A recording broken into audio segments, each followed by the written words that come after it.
Apakah kesan perang di antara Iran dan juga US kepada portfolio pelaburan Daus? So guys, korang tahu Daus melabur ke dalam stok emas, silver dan juga kripto. Now kita nak tengok apakah kesan dia kepada semua pelaburan ini, sama ada terkesan ataupun tidak, mana yang untung dan juga mana yang rugi. Jadi guys, di harta Daus melabur ke dalam Solana dan juga Bitcoin. Solana dah labur RM12,800 tapi Daus dah rugi RM5,500 ataupun dah jatuh 43%. Gila rugi 43% kan.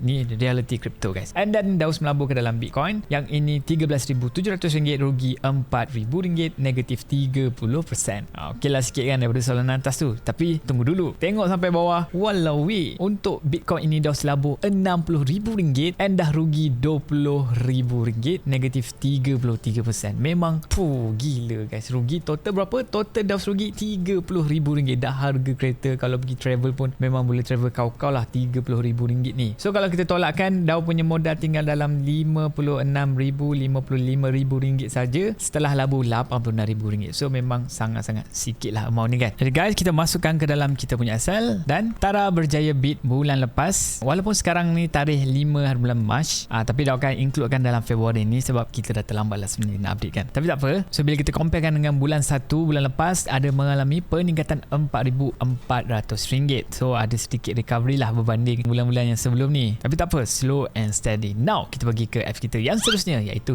Luno. So guys, Daus menggunakan Ethereum staking wallet di dalam Luno, di mana Ethereum Daus tidak duduk diam, dia akan bekerja lah dan menghasilkan return setiap minggu. So kalau tiap bulan lepas korang nampak reward masuk sekitar seminggu sekali lah kira cincaikan. Dan Daus top up sekitar RM100 ke RM200 lah setiap bulan ke dalam Ethereum ni. Jadi sekarang nilainya adalah RM3,470 tapi dia tidak menunjukkan berapakah modal yang telah pun Daus laburkan. Jadi dengan itu kita kena track sini dekat Excel dan modal yang Daus laburkan adalah 4791 dan nilai yang berapa sekarang 3472, maksudnya Daus rugilah negatif RM1,300 negatif 27%. Jadi kita masukkan ke dalam kita punya net worth tracker 3472 dan Tara mengalami peningkatan sekitar RM300, hampir RM800. Jadi kita dah siap lah kategori kripto.